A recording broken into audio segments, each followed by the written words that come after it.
नमस्कार साथियों। समाज सेवा और सामाजिक जिम्मेदारियों के विषय में हम चर्चा कर रहे हैं कि आप देखते हैं जब आंधी आती है या तूफान आती है तब लाइट भी कट हो जाती है और आपके घर में भी दीपक नहीं जल पाता है। जब आंधी चलती है तो पुराने जमाने में दीपक जलते थे, तो आपके घर के अंदर भी अगर दीपक रखा है तो अभी वह बुझ जाएगा जब तेज आंधी आती है। और आजकल जो लाइट आती है तो जैसे आंधी आना शुरू होगा लाइट तुरंत कट जाएगी। उसी तरह अगर आप के यहाँ बाढ़ आती है, लू चलती है, तो उससे आपको भी उसी तरह प्रभावित होना पड़ेगा। आप अपने खेत में कितना भी अच्छी खाद डालते हैं, कितना अच्छा पानी करते हैं, कितनी अच्छी मेहनत करते हैं, कितनी सुंदर आपकी फसल है, किंतु जब बाढ़ आएगी तो वह आपके फसल को भी उसी तरह बर्बाद कर देगी जिस तरह से किसी कम मेहनत करने वाले व्यक्ति की बर्बाद होगी, और आपका खेत भी उसी तरह हो जाएगा जिस तरह खाली मैदान पड़ा हुआ होता है। तो इसलिए इसका मतलब क्या है कि जब समाज में और देश में कोई अशांति होती है, कोई संकट होता है, तो उसका प्रभाव समाज के हर वर्ग पर और हर व्यक्ति पर पड़ता है। इसलिए आपको अपनी सामाजिक जिम्मेदारियों के लिए खड़ा होना होगा और अपने समाज को, अपने लोगों को सुरक्षित करना होगा। यह आपकी सुरक्षा के लिए, आपके परिवार की सुरक्षा के लिए और आपके समाज के सुरक्षा के लिए निहायत ही जरूरी है। और यह हमारे यहाँ हो क्या रहा है कि सब लोग ये सोचते हैं कि ये सामाजिक कार्य है, इसको कोई ना कोई कर लेगा, मैं इसमें अपना टाइम क्यों वेस्ट करूं। मैं अच्छे पैसे कमा रहा हूं, अपनी नौकरी कर रहा हूं, अपना जॉब कर रहा हूं, हमारा जीवन अच्छा चल रहा है, तो इस झंझट वाले काम में मैं अपने आप को क्यों इन्वॉल्व करूं। कोई ना कोई करेगा, नहीं तो देखा जाएगा।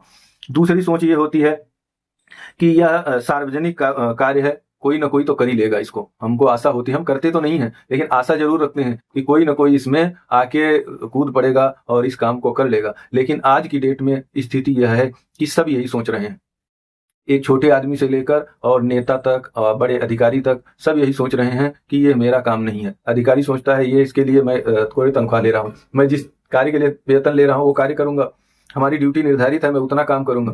अगर नेता है तो वह भी सोचता है कि मैं कंट्रोवर्सी में नहीं पड़ना चाहता हूँ, वो भी अपने वोट बैंक के हिसाब से काम करता है। जो बाकी लोग नीचे के कर्मचारी हैं वह भी उनके अनुसार काम करते हैं। जो नॉर्मल लोग हैं, गरीब लोग हैं, वो सोचते हैं हमारे को इससे क्या लेना देना, हमारा तो कोई अधिकार ही नहीं इसका करने। जो मध्यम वर्ग है वो तो इतना ज्यादा बिजी है, अपने अपने गुणाभाग में लगा है, अपनी उन्नति में लगा है, अपने प्रोग्रेस में लगा है, तो वह भी इस तरफ ध्यान नहीं देता है। तो इस तरह अगर हम ओवरऑल जब निचोड़ निकालते हैं, जब हमने इस पर सर्च किया तो हमको ये दिखा कि जो हमारे सामाजिक कार्य हैं वह पूरी तरह से निगेटिव स्थिति में है और कोई भी डेडिकेशन से उस कार्य को नहीं कर रहा है, जो बहुत ही चिंता का विषय है। तो इसलिए आपको सभी कार्यों के साथ साथ अब सामाजिक कार्यों के लिए भी आपको टाइम निकालना चाहिए। अगर आप फुल टाइम सामाजिक कार्य नहीं कर सकते हैं तो अपने समय का 1-2 घंटे जरूर इस तरह के कार्यों के लिए देना चाहिए।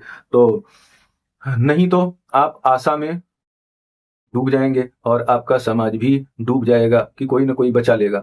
अगर कोई आदमी डूब रहा है तो कोई ना कोई बचा देगा, कोई दौड़ेगा, कोई बचाएगा, या अपने आप वो तैर के निकल आएगा। तो इस आशा में व्यक्ति डूब ही जाएगा। तो इसलिए जो भी व्यक्ति जहां है उसको वहां कार्य करने की जरूरत है। अगर हम सोचते हैं कुछ लोग काम कर रहे हैं, तो जो लोग काम कर रहे हैं तो जहां वो कार्य कर रहे हैं वहां उसका प्रभाव दिख रहा है, लेकिन जहां कोई कार्य नहीं हो रहा है वहां प्रभाव नहीं दिख रहा है। तो जहां आप हैं वहां आप अपने समाज के लिए जरूर कार्य करिए और किसी की आशा मत देखिए। तो इसके लिए आपको व्यक्तिगत तौर पर नेताओं से मिलना है, अधिकारियों से मिलना है, या आपको खुद समाज के लिए कार्य करना है, उसके लिए आप जरूर प्रयास करिए। और जिस तरह आज हमारे समाज में तरह तरह के अपराध, कट्टरता, नशा, ईर्ष्या, घृणा बढ़ते जा रहे हैं और पारिवारिक संबंध, परिवार भी टूटते जा रहे हैं, तो यह कहीं न कहीं गंभीर संकेत है और इसके लिए जरूर आप सबको प्रयास करना चाहिए। इस विषय में अगर आप कोई जानकारी नहीं है या आप कोई जानकारी चाहते हैं, कुछ सिस्टमैटिक जानकारी सीखना चाहते हैं, या आपके पास टाइम है और आज समाज सेवा में अपना करियर बनाना चाहते हैं, तो आप संपर्क करिए। आपको इस समाज सेवा के और इस सामाजिक समस्याओं के विषय में और उसके समाधान के विषय में